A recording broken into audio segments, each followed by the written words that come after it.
Today I fucked up by apologizing for cheating on my girlfriend on Valentine's Day. TLDR at the bottom, but I recommend you read it. A little long, but here goes. Massive fuck up from my end. This morning I, 23 woke up early, as organized as ever. I had my perfect plan for the day. Walk over to my local trusted florist, about 7:30 a.m. Get a huge bouquet of roses for my girlfriend. Let's call her M, 21F. Get to the station for my business trip to another city and return tonight in time for our dinner. I'm a normally meticulous person, but for some reason this morning distraction took over, and halfway to the florist, I was walking as it's a short distance from my house, I realized I had left my wallet home. No problem, I thought. I've known these guys since I was a kid, they'll let me pay later or tomorrow, right? Well, lo and behold, for some baffling reason they were closed, on Valentine's Day? Already tight on time, I ran a short distance further to another florist who wouldn't let me come back and pay later. Defeated, I walked back home when I passed a building which I shit you not had a massive rose bouquet resting on the gate. I thought once, twice, 3 times, then just took it since it looked pretty abandoned and nobody was around. I've had lots of unique things happen to me over the course of my life which could have easily solved a lot of problems, and I've stupidly ignored them due to morals or other reasons, so I wasn't gonna pass on this divine rescue. I went to my GF's house, dropped them on her front door and left, happy that she'd be happy. Well, that feeling was to be short-lived when 30 minutes later I looked down at my phone to be greeted by 6 missed calls. I have DND mode, and 41 WhatsApp notifications with a barrage of insults and heartbreak. It turns out that the flowers had a note attached which I totally did not see, and I did take a good look at the flowers. Said note was addressed to a certain V by her boyfriend. You guessed it, with a name that starts with my same initial, and this MOTHERFUCKER signed off with just the initial, who profusely apologized for cheating, saying he didn't know what got into him, saying he only loved her ECC, to not break up, ECC the usual. So not only did my girlfriend find herself with a cheating boyfriend on Valentine's Day, but she also got a note hand-delivered by me in which she is called by another name. So now she must think she's the side piece and that I'm enough of a dumbass to have mixed the two of them up and sent her the flowers, while in reality they were for this V, who I was supposedly cheating on with my GF. The one time I took an opportunity. Well, fuck me. Dinner will be interesting tonight. TL. Forgot my wallet. My usual florist was closed. Other florist wouldn't do credit. Found flowers and took them to my girlfriend thinking I had played the system, but they had a note to some random girl in which I apologized for cheating. Edit 1. I don't want people to think I went out of my way to steal stuff, so I would like to specify something. I guess I forgot to specifically emphasize that these roses were leaning against the building's back gate, which has a trash skip next to it. They weren't quite in the skip, but they were resting against this back gate, which is both less practical and less accessible than, say, the main gate, plus it's a service entrance surrounded by trash. In my area all buildings have porters which open at 7:30 a.m., so he could have easily just entered the building and left them on the door or with the porter. My theories are either the girl saw them, knew who they were from and trashed them, or this guy put them in that specific place for some absurd reason. I've never seen karma hit back so quickly. Goddamn. Good luck to you tonight, sir. Those Valentine's flowers just pulled an Uno reverse card. Always, yes always, nick your flowers only from a funeral home. If she reads a card that says, Grandma, she'll think that it's romantic, and that you want to be with her till you rot. Played the system, it's called stealing. Bro can afford nice watches but not good flowers. Good luck man. Tears of joy. Simply blame it on the florist, they sent the wrong note. Hero status restored.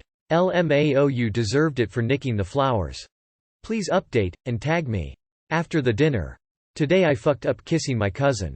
My cousin and I are very close ever since we were little and we frequently hang out.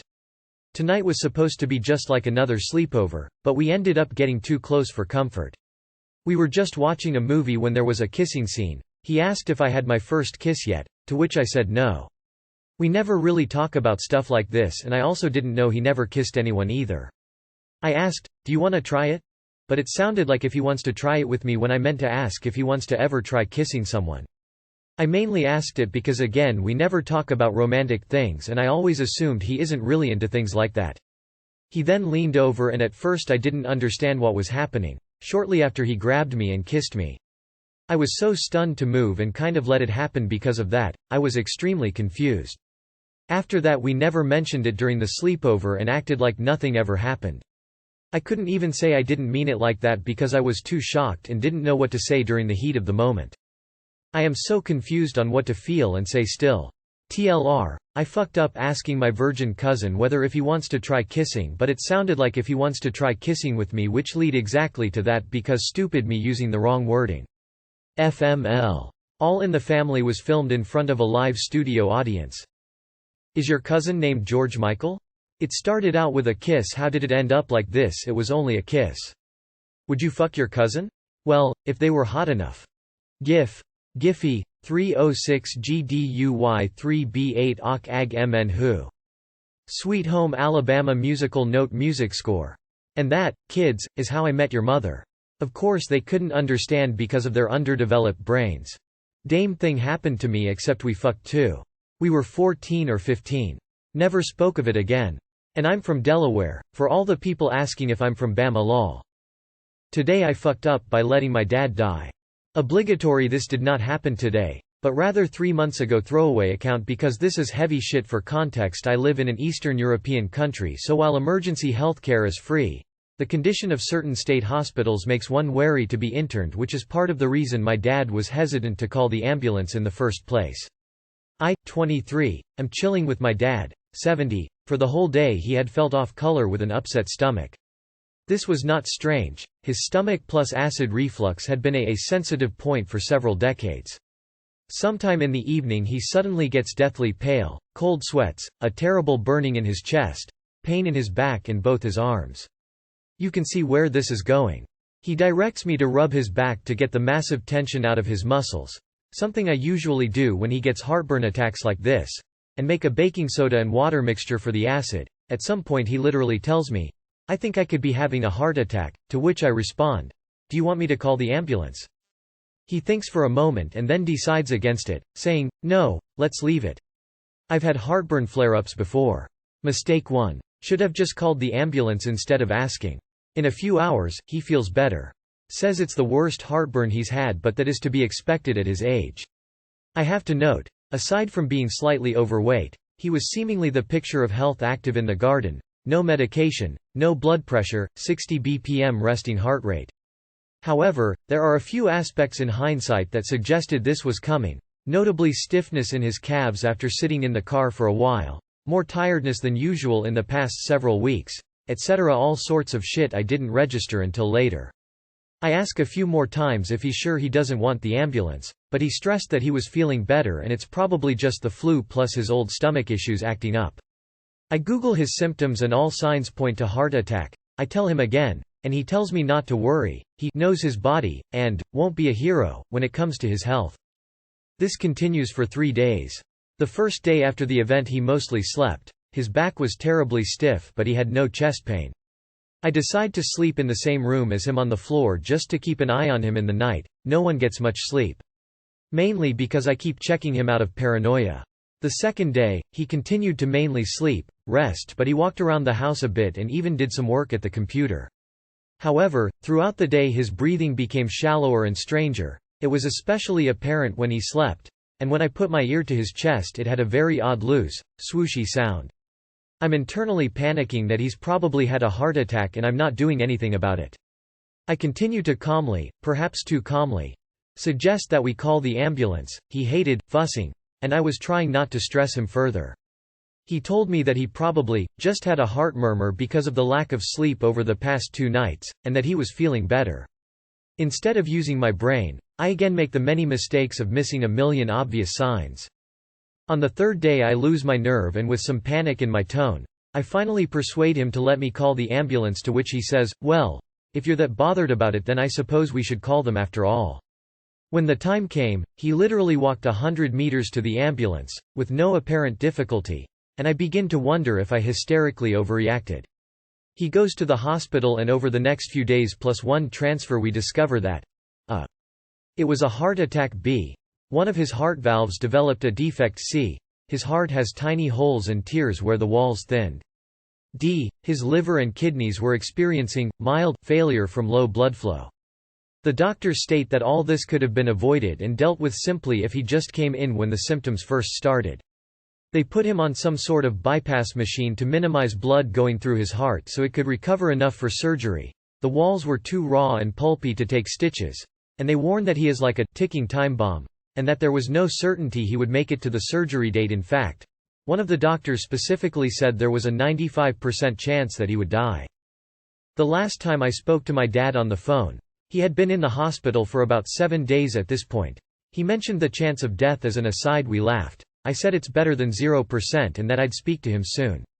The next day he developed another massive rupture, one that required him to be sedated and intubated because the blood from the rupture drowned his lungs. They kept him on life support for another 8 days before he experienced full asystole.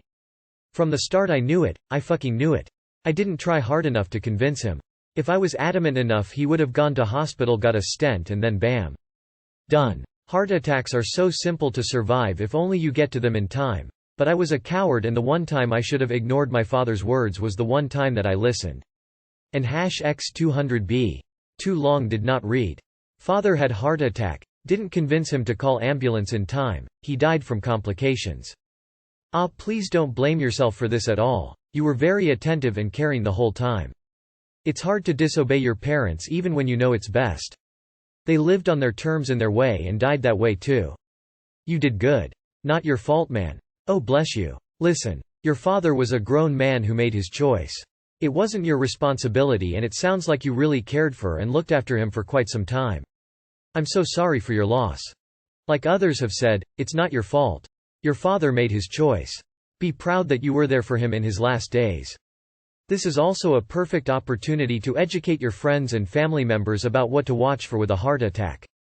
I know it's hard losing a parent. I've lost both of mine, but your life will go on. Live a great one for their sake. I called my dad on the phone one night and he didn't sound right. Long story short, I called my sister who lived more locally, but still an hour away, instead of an ambulance. She spoke to him as well and went to check on him, but by the time she got there he was dead. I spent a lot of time wondering what would have happened if I'd called an ambulance instead, but ultimately he could have done that as well and decided not to. What I am grateful is that he spoke to both of us shortly before he died. He knew we loved him and cared about him. I'm sure you'll carry on second-guessing yourself for a long time yet, but it sounds like your dad died knowing how much you loved him and cared for him, and I have no doubt that he didn't blame you. Sorry for your loss. My condolences. It's hard, but it's not your fault. You thought you were doing the right thing. I'm praying for you. Don't feel regretful about this, please. My soul hurts for you. I can tell you cared for him deeply. My sincerest condolences. Please take care of yourself. I wish you all the best.